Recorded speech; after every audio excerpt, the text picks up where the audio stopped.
Dear students, we are going to start the next chapter whose name is straight lines.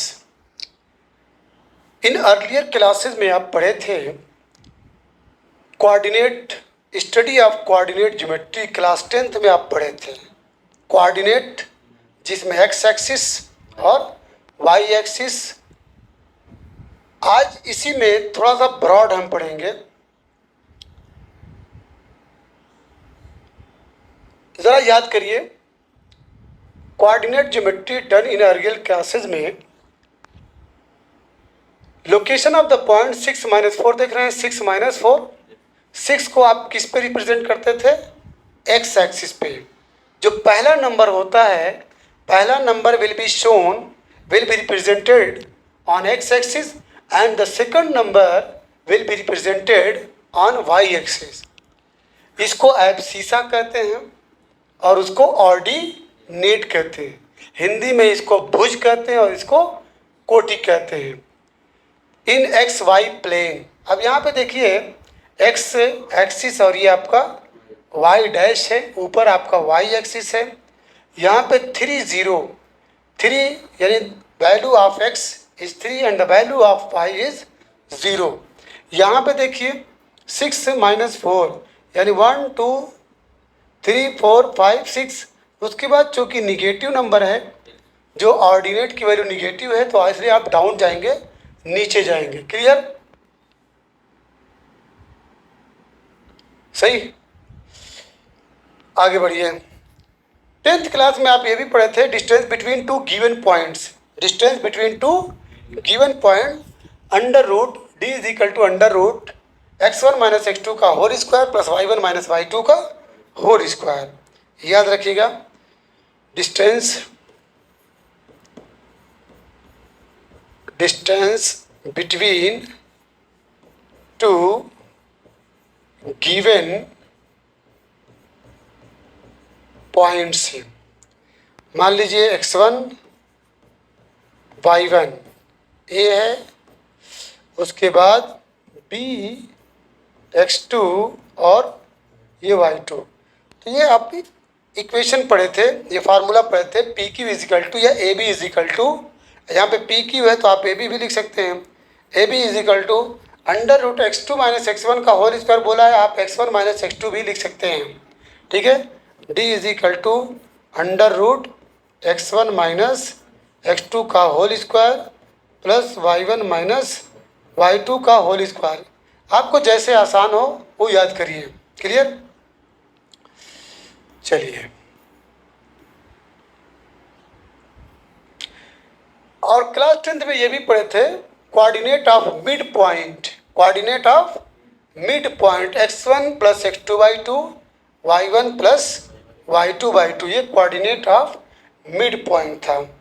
और class 10th में area of the triangle whose vertices are, अगर किसी triangle के vertices, तीनों vertices दिए हों, उसका एरिया गेट करना था, तो 1/2 y2 minus y3 into x1 plus y3 minus y1 into x2 plus y1 minus y2 into x3।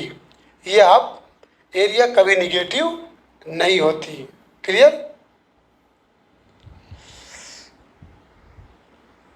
अच्छा, क्लास 10th में यही पढ़ते हैं कि if the area of the triangle A B C is 0 अगर आ जाए, एरिया ऑफ ट्रायंगल अगर 0 आ जाए तो इट मीन्स जो 3 पॉइंट्स है A B C lie on a line, वो एक रेखा पे स्थित है। समझ में आई बात? In this chapter we shall continue the study of coordinate geometry to study properties of simplest geometric figure straight line. Despite its simplicity, the line is a vital concept of geometry and enters into our daily experiences. चलिए, slope of a line शुरू हो रहा है आपका class 11। Slope कहते हैं inclination को, झुकाव को। याद रखिएगा, स्लोप जब भी बोला जाएगा, slope slope slope slope is equal to m is equal to tan theta is equal to y2 minus y1 upon x2 minus x1 is equal to dy by d. इतना स्लोप के अंदर इतनी information आपको मिलेगी। आपको class 11th में slope m is equal to tan theta is equal to y2 minus y1 upon x2 minus x1। When you will enter in class 12 you will have to one more, ठीक है, learn dy by dx। चलिए देखिए बहुत ध्यान से, यहाँ पे OX OY और एक लाइन है L, एक लाइन L है। यहाँ पे पॉजिटिव एक्सिस से एंटी क्लॉकवाइज में एक एंगल थीटा बन रहा है, ठीक है, और इसका जो कॉम्प्लीमेंट एंगल है, ठीक है, सप्लीमेंट एंगल 180 माइनस थीटा, ये थीटा है। तो आपको मालूम है कि अगर कोई लाइन पे आपको एक एंगल ये बना हुआ मिले, ये थीटा, तो ये आपका वह क्या हो जाएगा 180 माइनस थीटा। ये 10th में पढ़े हैं, यही लीनियर पेयर एक्सियम था। अगर एक लाइन पे इस एंगल की वैल्यू अगर थी 30 डिग्री, तो इस एंगल की वैल्यू 180 माइनस 30 150 डिग्री होगा। क्लियर है? तो यहाँ पे थीटा, तो ये एंगल 180 माइनस थीटा, इसी को स्लोप कहते हैं। ये स्लोप है, यानी एल जो लाइन है उसका स्लोप क्या है थीटा, झुकाव। वो एक्स एक्सिस पे कितना झुका है थीटा डिग्री। तो चलिए यहाँ पे the angle theta made by the line, line L के द्वारा जो एंगल बना है with positive direction of X axis, x axis का जो पॉजिटिव डायरेक्शन है ये पॉजिटिव डायरेक्शन है बच्चों, ठीक है। ये एंटी क्लॉकवाइज, कौन सा क्लॉकवाइज, एंटी क्लॉकवाइज। और अगर यूं चलेगा मैटर तो इसको कहते हैं क्लॉकवाइज। क्लॉकवाइज आपका निगेटिव हो जाएगा, ठीक है। तो the angle theta made by the line L with positive direction of x-axis and measured anti-clockwise is called the inclination of the line। उसी को रेखा का इंक्लिनेशन बोलते हैं, लाइन का झुकाव बोलते हैं। कब, जब क्या नाम है थीटा कोई एंगल बना रहा हो, कोई लाइन एल, कोई रेखा एल जो थीटा एंगल बना रहा है positive direction of X axis, positive direction of X axis से, तो उसी को क्या बोलते हैं एंटी क्लॉकवाइज। शर्त यह है कि क्या एंटी क्लॉकवाइज। और ऑब्वियसली 0 डिग्री जो है या तो थीटा से कम होगा या तो थीटा के इक्वल होगा, और ये जो है हमें 180 के इक्वल या 180 से less. Figure 9.2 we observe that lines parallel to x axis. अब याद रखिएगा, अगर कोई लाइन एक्स एक्सिस के पैरेलल है, अगर कोई लाइन एक्स एक्सिस के पैरेलल है तो क्या बता सकते हैं कि वाई की वैल्यू कितनी हो जाएगी 0। तो we observe that lines parallel to x axis are coinciding with x axis, x axis पे कोइंसाइड कर जाए। कोइंसाइड का मतलब एक पे एक पड़ी हो जाए, एक पे एक पड़ जाए, एक पे एक पड़ जाए, यानी इसी पे एक्स एक्सिस पे एक और लाइन आ जाए, ठीक है। तो हम ये देखते हैं कि lines parallel to x axis are coinciding with x axis have inclination of 0। तो अगर एक्स एक्सिस के पैरेलल है तो कोई एंगल नहीं बनेगा, थीटा की वैल्यू क्या हो जाएगी 0 हो जाएगी। The inclination of A vertical line, लेकिन अगर कोई वर्टिकल लाइन है, देखिए ये वर्टिकल लाइन, तो ये एंगल कितना बनाएगा 90 डिग्री बनाएगा। तो पैरेलल टू और coinciding with y axis is 90 degree. ये बेसिक इंफॉर्मेशन क्लियर हो गया। डिफिनीशन है, if theta is the inclination of a line, अगर क्या नाम है एक लाइन का झुकाव जो है थीटा है, कौन सी line L, then theta is called the slope. Slope theta ही को क्या बोला जाएगा, स्लोप बोला जाएगा, या gradient of the line L, या एल लाइन का ग्रेडियंट, एल लाइन का ग्रेडियंट। अगर क्या नाम है एक लाइन एल, उसका वो एंगल एक्स एक्सिस से positive direction of X axis in anti clockwise theta बना रहा है, तो इसी को कहते हैं स्लोप। क्या बोलते हैं? स्लोप बोलते हैं, या लाइन एल का ग्रेडियंट बोलते हैं। ठीक है, रेखा एल की परवड़ता, gradient. The slope of line whose inclination is 90 degree is not defined. ये इंपॉर्टेंट है, नोट कर लीजिए कि क्या नाम है, अगर थीटा की वैल्यू 90 डिग्री है तो उस केस में स्लोप जो है डिफाइन नहीं किया जा सकता। वाई? बिकॉज tan 90 डिग्री की वैल्यू होती है नॉट डिफाइंड, नॉट डिफाइंड। चलिए, the slope of a line is denoted by M. Slope को हम किससे डिनोट करते हैं? एम से। M is equal to tan theta, M is equal to tan theta. Theta कभी 90 के बराबर नहीं होना चाहिए। It may be observe that, आपने देख लिया कि स्लोप ऑफ एक्स एक्सिस, ये एकदम दिमाग में रख लीजिएगा, slope of X axis is zero. Slope of X axis is zero. क्यों? क्योंकि भाई देखिए ये आपका एक्स एक्सिस है। अब स्लोप ऑफ एक्स एक्सिस, इसी पे अगर कोई एक्स एक्सिस के लाइन खींचे तो कोई angle theta equal to zero, कोई एंगल नहीं बन रहा है, कोई एंगल नहीं बन रहा है, तो slope of X axis is zero. And slope of Y axis, ये वाई एक्सिस बनेगा तो फटाक से यहाँ पे 90 डिग्री बन जाएगा। ठीक है, तो slope of Y axis is not defined.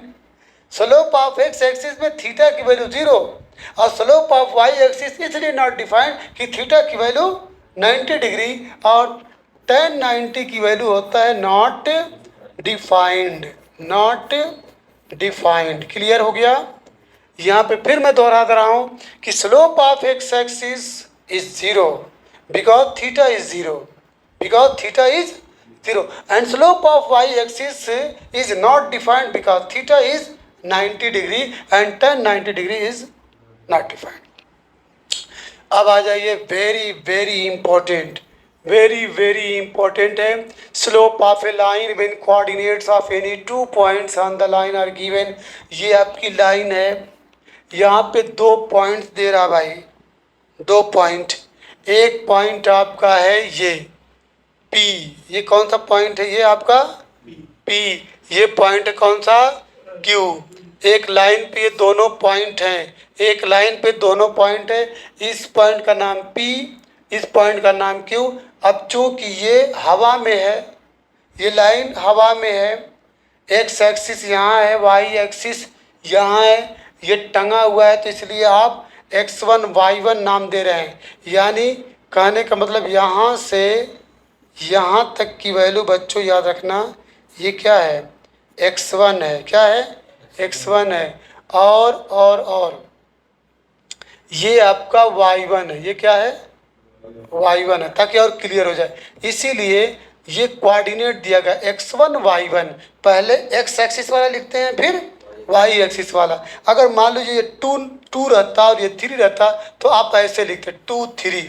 अगर ये 2 रहता, x1 इज इक्वल टू 2 और y1 इज इक्वल टू 3, तो आप ऐसे 2 3 लिख देते। चलिए, तो यहाँ पे x1 y1। अब बच्चों याद करो, ये वाला पॉइंट लेना है, तो ये देखो यहाँ से गया है, तो इसकी वैल्यू आप नाम दे दीजिए x2। क्या नाम देंगे? x2। और यहाँ तक का नाम दे दीजिए व्हाट? y2। इसीलिए इसका कोऑर्डिनेट आप देख रहे हैं क्या? x2 y2। यहाँ पे थीटा है, यहाँ पे m है, r है, ये अपने से आप नाम दे रहे हैं। ये थीटा है तो ये भी थीटा है। क्यों? क्यों सेम? ये दोनों थीटा क्यों सेम है भाई? बिकॉज अगर ये लाइन देख रहे हैं, ये लाइन, इस लाइन को अगर आप मिला देंगे, इस लाइन को अगर आप मिला देंगे तो ये लाइन और ये लाइन पैरेलल है। जब पैरेलल है तो करेस्पॉन्डिंग एंगल क्या बन जाएगा? Corresponding angle. मैं फिर से आपको बता रहा हूँ, मान लीजिए, कहाँ बताऊँ जगह, ये ऐसे ही है ना, ये लाइन, ये एंगल एक दूसरे के करस्पॉन्डिंग एंगल होता है। संगत कोण। क्लियर हो गया? तो इसीलिए थीटा थीटा दोनों आपस में इक्वल है। अब आ जाइए लेट पी, ये तो सब समझा दिया गया। The inclination of the line में बी एक्यूट और ऑब्ट्यूज। जो इंक्लिनेशन है लाइन का, झुकाव, या तो एक्यूट होगा या तो एब्ट्यूज होगा। Acute means less than 90 degree, obtuse mean greater than 90 degree. Acute mean less than 90 degree, obtuse mean greater than 90 degree. Okay, when angle is acute, जब एंगल एक्यूट हो, जैसा कि ये केस दिया जा रहा है, तो एंगल एम पी क्यू बराबर थीटा। तो slope of line L is equal to M is equal to tan theta. तो टेन थीटा क्या होता है बच्चों? Slope of line L is equal to M is equal to, चलिए यहाँ पे कर दिया, स्लोप ऑफ लाइन जब बोला जाएगा L equal M equal tan theta, एकदम रट लीजिए। Slope of line is equal to M is equal to tan theta. अब आगे फार्मूला डिराइव कर रहा है y2 minus y1 upon x2 minus x1, क्योंकि टेन थीटा आप जानते हैं परपेंडिकुलर अपॉन बेस होता है। सामने वाली थीटा के सामने वाली साइड परपेंडिकुलर होती है, ये हाइपोटेनस, और ये आपका बेस होता है। अब बच्चों tan theta is equal to perpendicular upon base, हमको इतना चाहिए, इतना चाहिए, और ये पूरा है y2, ओके, और इतना है बच्चों y1। तो y2 में से y1 को माइनस करिए, ये इतना बड़ा, यहाँ से लेके इतना बड़ा y2, तो यही देख रहे हैं y2 माइनस y1 जो परपेंडिकुलर है, और ये b जो चाहिए आपको, ये है आपका x2 है, क्या है? x2 है, क्या है? x2, और यहाँ पे थोड़ा सा पॉइंट दे दीजिए, आपका x1 है। तो x2 में से x1 को जब घटा देंगे तो आप ये बेस पाएंगे, बेस। y2 में से y1 को घटा देंगे तो mq पाएंगे, और ये pm पाएंगे, कन्फर्म। तो y2 माइनस y1 याद हो गया। Slope of line is equal to m is equal to tan theta is equal to y2 minus y1 upon x2 minus x1, और this theta belongs to acute angle. Acute means less than 90 degree. चलिए यहाँ पे अब आ जाइए from equation 1 and 2, ये तो हो गया है y2 माइनस। अब केस सेकंड के अंदर when theta belongs to obtuse angle, when theta जब अधिक कोण हो, न्यून कोण ना हो, क्या हो? अधिक कोण, ये ऑब्ट्यूज एंगल है। ये कौन सा एंगल है? ऑब्ट्यूज। ऑब्ट्यूज एंगल जो ग्रेटर देन 90 डिग्री होता है भाई। देखिए ये आपका 90 डिग्री है, ओके, ये आपका क्या है? 90 डिग्री। और अगर 90 डिग्री से थोड़ा सा कम हो गया, देखिए ये था ऐसे 90 डिग्री, लेकिन अब कम हो गया, तो ये बन जाएगा क्या? Acute angle. क्या बन जाएगा? एक्यूट। और लेकिन देखिए जब इधर मुंह कर ले, इधर देखिए कर लिया कि नहीं, ये बन जाएगा आपका obtuse angle. Obtuse angle greater than. अब जरा बताइए ये एंगल थीटा है, ये एंगल, बोलिए अबू सर, ये एंगल कितना होगा? वेरी गुड, ये हो जाएगा 180 minus theta by linear pair. ये याद रखिएगा किसके द्वारा हुआ है? By linear pair axiom. ठीक है, लीनियर पेयर का नाम याद रखिएगा। ठीक है, सम ऑफ टू एंगल, अगर कोई एक लाइन है उस पर कोई एक एंगल बना रहा है, ठीक है, मान लीजिए ये a डिग्री है, मान लीजिए ये b डिग्री है, तो sum of two angles a degree plus b degree equal to what? 180 degree. जब एक थीटा हो गया तो दूसरा 180 माइनस थीटा हो जाएगा। तो चलिए यहाँ पे हुआ 180 माइनस थीटा, तो ये आपका करस्पॉन्डिंग एंगल है, क्या है? तो 180 माइनस आपका थीटा हो गया। अब यहाँ पे 90 डिग्री 90 डिग्री। अब इसके बाद ये लिए थे क्या, इसको क्या लिए थे? x1 उसमें माने थे ना, x1 माने थे, उसमें क्या माने थे? x1, इसको x1 माने थे और उस वाले को x2 माने। इसमें थोड़ा सा क्या नाम है, बदल जाएगा। चलिए, तो एंगल MPQ मिल गया, MPQ। हमको इसमें भी परपेंडिकुलर अपॉन बेस करना है। ये आपका परपेंडिकुलर है, क्या है? और ये आपका बेस है। तो tan theta is equal to, तो अब यहाँ पे चूंकि tan थीटा की जगह पे क्या आ रहा है, 180 minus theta perpendicular upon base, यानी MQ अपॉन MP। और tan 180 माइनस थीटा क्या होता है? बोलो जी, tan 180 माइनस थीटा क्या होता है? tan 180 minus theta will be what? Minus tan theta होता है, याद रखिएगा, माइनस tan थीटा होता है, because it will lie in second quadrant, and second quadrant only sin theta and cosec theta will be positive. Confirm? तो ये आपका minus tan theta दिखा दिया है, theta is equal to 180 degree.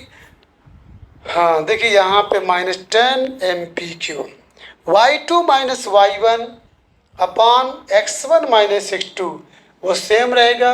ये आपका y1 है और ये आपका y2 है, तो y2 माइनस y1, उसके बाद x1 माइनस x2, ये आपका x1 था, क्या था? और ये आपका x2 था, इसमें ये x2 है, ये क्या है? x2 है। और ये बड़ा वाला x1 है, यहाँ तक, सॉरी, x1 माइनस x2 हुआ था। देखिए x1 माइनस, जब माइनस कॉमन लेंगे, यहाँ से माइनस कॉमन लेंगे तो ये क्या हो जाएगा? प्लस हो जाएगा। जब माइनस कॉमन लेंगे तो ये माइनस हो जाएगा और ये प्लस हो जाएगा। याद रखिएगा, y2 minus y1 upon x2 minus x1। चलिए आगे बढ़ते हैं। Condition for parallelism and perpendicularity of lines in terms of their slopes. यहाँ पे देखिए दो रेखा है, दो लाइंस है, L1 and L2, L1 and L2। ये अल्फा डिग्री एंड ये बीटा डिग्री। बताओ दोनों एंगल सेम होगा कि नहीं सेम होगा? कब? जब दोनों लाइंस पैरेलल हो, जब दोनों लाइंस पैरेलल हो, क्योंकि पैरेलल की डिफिनीशन है those two lines which never meet at any other at any place at any point, ठीक है? या हुज विड्थ जिसके बीच की जो चौड़ाई होती है, जो हाइट होती है, वो सेम होती है। क्या होती है? सेम। तो ये alpha is equal to beta हो गया, यानी tan alpha is equal to tan beta, यानी M1 is equal to M2। अगर M1 और M2 बराबर आ रहे कहीं पे, if M1 is equal to M2, it means tan alpha is equal to tan beta. या आप ऐसे भी लिख सकते हैं tan theta 1 is equal to tan theta 2। It means two lines या the given lines are parallel. चलिए ये हो गया।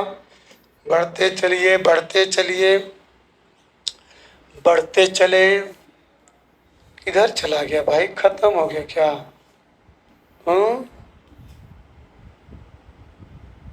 नहीं, इतना दूर पे क्यों आया? है?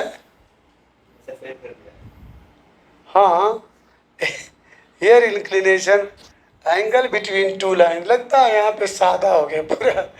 नहीं है तो धीरे धीरे आ रहा है, ठीक है, धीरे धीरे आ रहा है। नहीं आ रहा है, आ रहा है, धीरे धीरे आ रहा है। ये वेरी वेरी इंपॉर्टेंट है। चलिए जब सब सीख जाएंगे ना तो क्वेश्चन एकदम बहुत तेजी से आप समझ जाएंगे। If the lines L1 and L2 are perpendicular, अगर दो लाइंस L1 और L2 एक दूसरे पे परपेंडिकुलर हो, क्या हो, पर ये बोरिंग लग रहा होगा ना, लेकिन कि तकलीफ से करके सीखो इसको, फिर क्वेश्चन में कोई दम नहीं रहेगा।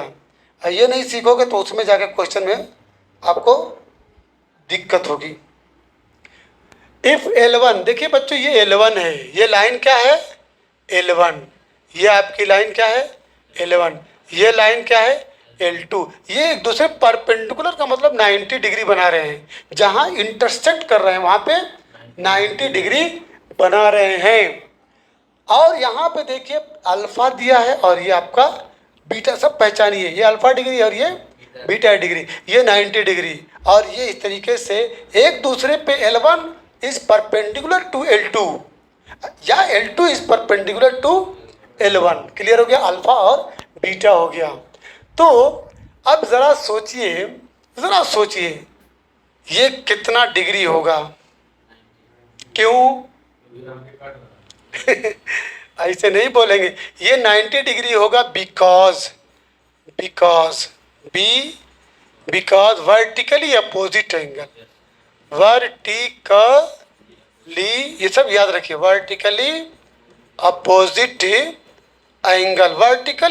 एंगल की बिना पे ये एंगल दोनों सेम है। अब ज़रा फिर से सोचिए, मैं जिसका डिस्कस कर रहा हूँ, डिस्कशन पॉइंट, मैं नीली पट्टी काली पट्टी, मैं इस ट्रेंगल को ले रहा हूँ बच्चों, इस ट्रेंगल को ले रहा हूँ, कुछ और मत सोचना, ठीक। ये ट्रेंगल लिया जा रहा है, ये बीटा है, तो बीटा इज इक्वल टू क्या हो सकता है, बीटा होता है sum of two farthest angle, sum of two remotest angle. दो ये एंगल जो है, दोनों दो एंगल दूर के, जो दो एंगल, एक तो एंगल करीब का है, एक एंगल बच्चों यहाँ करीब का, इसको नहीं, दूर वाला एंगल, यानी अल्फा प्लस 90 डिग्री। तो यहाँ पे आप जो देख रहे हैं, beta is equal to tan beta is equal to tan alpha plus, ना इधर आइए भाई, beta is equal to alpha plus 90 degree.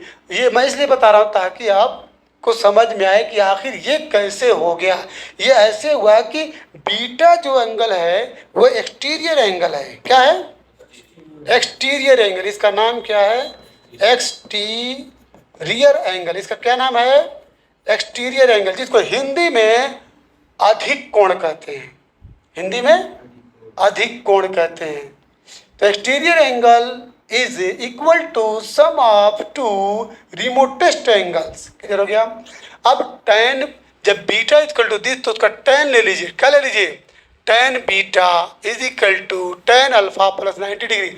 अब जरा बताइए, tan alpha plus theta, tan 90 plus theta, इसको ऐसे लिख दीजिए या करके, tan 90 degree plus alpha, tan 90 plus theta equal to minus cot theta होता है, तो ये बन जाएगा minus cot alpha. Minus cot alpha को आप लिख सकते हैं, ट्रिग्नोमेट्री में पढ़े हैं, वन बाई टेन अल्फा। यहाँ तक क्लियर हो गया।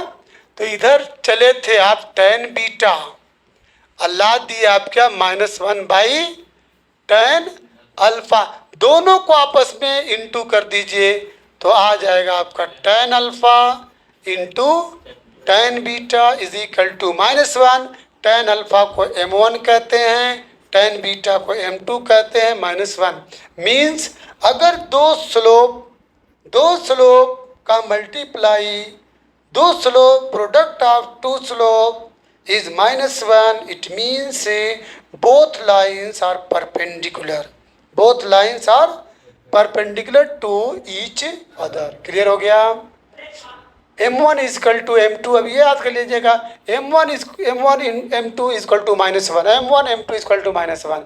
कन्वर्सली उल्टा, अगर m1 m2 -1 है, that is tan alpha tan beta is equal to -1, then tan alpha is equal to minus cot beta, tan alpha is equal to minus cot beta. Tan cot beta को आप ऐसे लिख सकते हैं। चलिए यहाँ तक हम लोग पहुँच गए। अब इसके बाद एग्जाम्पल शुरू हो रहा है। ठीक है, एक एग्जाम्पल दिखा दे रहे हैं। टाइम कितना हुआ? The time is 30 minute. Okay, एक example, find the slope of the lines. Lines, रेखाओं का स्लोप ज्ञात कीजिए। कई रेखा हैं, उनका झुकाव।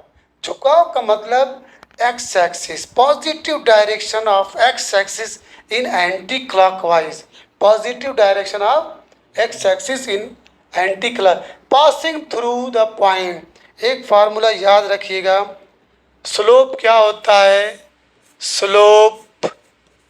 Slope is equal to m is equal to tan theta is equal to y2 minus y1 upon x2 minus x1।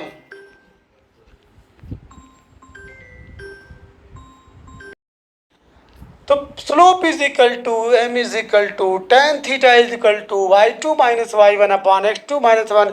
याद रखिएगा, पहला जो है x1 है, इसमें का पहला x2 है, ये आपका दूसरेपन, ये आपका y1, ये आपका y2। अब सबको इसी में रख दीजिए, तो आपका m is equal to y2 minus y1। y2 आपका 4 है, माइनस फार्मूले का है, और ये -2 x2 अपॉन x1। x2 आपका 4 है, माइनस फार्मूले का 6/1। ये आपका 6 मिला। क्लियर? ले, क्या हो गया?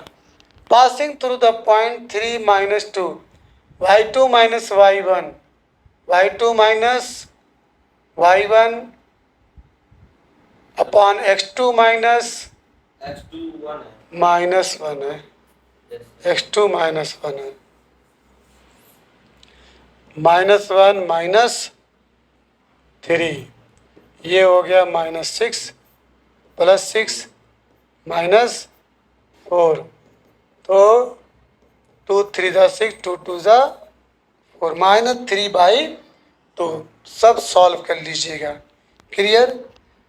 चलिए, अब इसके बाद बच्चों, एंगल बिटवीन टू लाइंस, ये आखिरी आर्टिकल है। इसके बाद हम लोग एक्सरसाइज पे आएंगे। तो एंगल बिटवीन टू लाइंस, दो लाइंस के बीच में एंगल गेट करना हो। जब हम सोचते हैं एक से ज़्यादा लाइन प्लेन के अंदर एक से ज़्यादा लाइन के बारे में सोचते हैं, तो we find that these lines are either intersecting और पैरेलल। तो या तो वो लाइंस एक दूसरे को कहीं पे इंटरसेक्ट कर रही हैं, या तो कहीं, या दोनों पैरेलल हैं। यही दो, there will be two condition.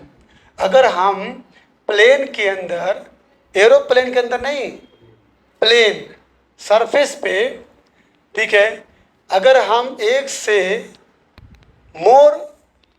अधिक लाइन के बारे में सोचते हैं, तो ईदर इंटरसेक्टिंग, या तो ये लाइंस एक दूसरे को इंटरसेक्ट करेंगी, या पैरेलल होंगे। Here we will discuss the angle between two lines in the forms of their slope.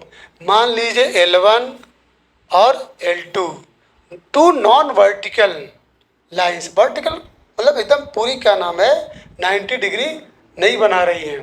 ठीक है, या तो एक्यूट या तो ऑब्ट्यूज, विथ स्लोप्स M1 और M2 respectively. α1 and α2 are the inclination of lines L1 and L2 respectively. और जो angle बन रहा है α1 और α2, तो मालूम है M1 बराबर आपका tan α1, M2 बराबर आपका tan α2।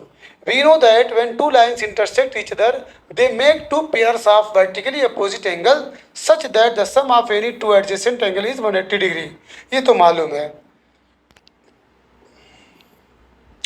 फिगर के साथ देखिए पूरा, ये दो लाइंस हैं L1 और L2 थीटा।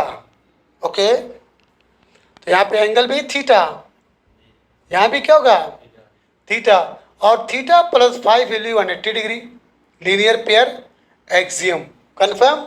तो वही यहाँ पे बच्चों कह रहा है राइटर कि जब दो लाइन एक दूसरे को इंटरसेक्ट करती हैं तो they make two pairs of vertically opposite angle. तो वहाँ पे वर्टिकली अपोजिट एंगल बन रहा है कि नहीं बन रहा है, ऐसे हो रहा है, ठीक। तो यहाँ पे वर्टिकली अपोजिट एंगल आपका बन गया। अब उसके बाद sum of any two adjacent angle, ये आपका एडजेसेंट एंगल है थीटा और फाई, ये दोनों क्या है एडजेसेंट एंगल है, तो इन दोनों का सम 180 डिग्री होगा। क्या होगा 180 degree. Let theta and phi be the adjacent angle between lines L1 and L2, then theta is equal to alpha 2 minus. अब यहाँ से आप शुरू करिए, चलिए समझा दिया जाए। यहाँ पे क्या लिखा है, theta is equal to alpha 2 minus alpha 1। कैसे बच्चों, ये थीटा है, कंफर्म कंफर्म, और ये क्या है, ये एक्सटीरियर एंगल है, क्या है एक्सटीरियर एंगल, अधिक कोण। Exterior angle will be equal to sum of two farthest angle. ये अल्फा 2 इसके और इसके सम के इक्वल होगा। तो यहीं पे आप देखेंगे alpha 2 is equal to theta plus alpha 1। अब आ जाइए थीटा, वहाँ देखिए यहाँ थीटा आप लिख सकते हैं, theta is equal to alpha 2 minus alpha 1। Clear हो गया। अब इसका बच्चों टेन थीटा ले लीजिए, टेकिंग टेन थीटा। तो जब टेन थीटा इसका टेक करेंगे तो ये टेन फटाक से ब्रैकेट लगाएगा अल्फा 2 माइनस अल्फा 1।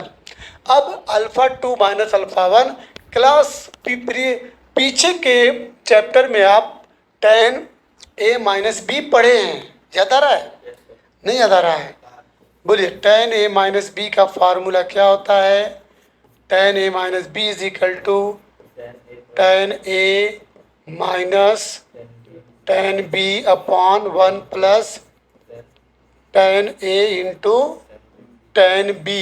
अगर यहाँ प्लस रहेगा, ओके, हाँ अगर यहाँ प्लस रहेगा तो यहाँ पे माइनस रहेगा। चलिए तो टेन अल्फा 2 माइनस दिस। अब टेन अल्फा 2 का नाम M2 minus M1 upon 1 plus M1 M2। अब टेन फाई भी लेके आइए भाई, फाई किधर है, इधर है आपका फाई। क्लियर। अब जरा सोचिए, फाई देख रहे हैं, एक्सटीरियर एंगल वो भी बन रहा है, तो tan phi is equal to 180 minus theta, phi is equal to 180 minus, कैसे आया देखिए ऐसे, ये दोनों theta plus phi is equal to क्या 180 डिग्री। तो phi is equal to what 180 minus theta. तो phi is equal to 180 minus theta. Tan phi जब लेंगे तो tan phi is equal to minus tan theta. तो ये आपका हो जाएगा minus M2 minus M1 upon 1 plus M1 M2। चूँकि अभी ऊपर आप गेट किए थे टेन थीटा, यही टेन थीटा ने, यही टेन थीटा है। तो यहाँ पे कहने का मतलब there will be two values, दो वैल्यू आएगी, एक प्लस में और एक माइनस में, एक प्लस में और एक माइनस में। तो if M2 minus M1 upon 1 plus M1 M2 is positive, then tan theta will be positive and tan phi will be negative. अगर which means theta will be acute and phi will be obtuse। ये दोनों case एकदम याद रखिएगा। और अगर क्या नाम है m2 minus m1 upon 1 plus m1 m2 negative आएगा तो theta will be negative and tan phi will be positive. It means theta will be obtuse, phi will be acute. इसीलिए इसको मॉडुलस में रखा गया है, ठीक है, क्योंकि इसका दो केस, एक पॉजिटिव का और एक निगेटिव का।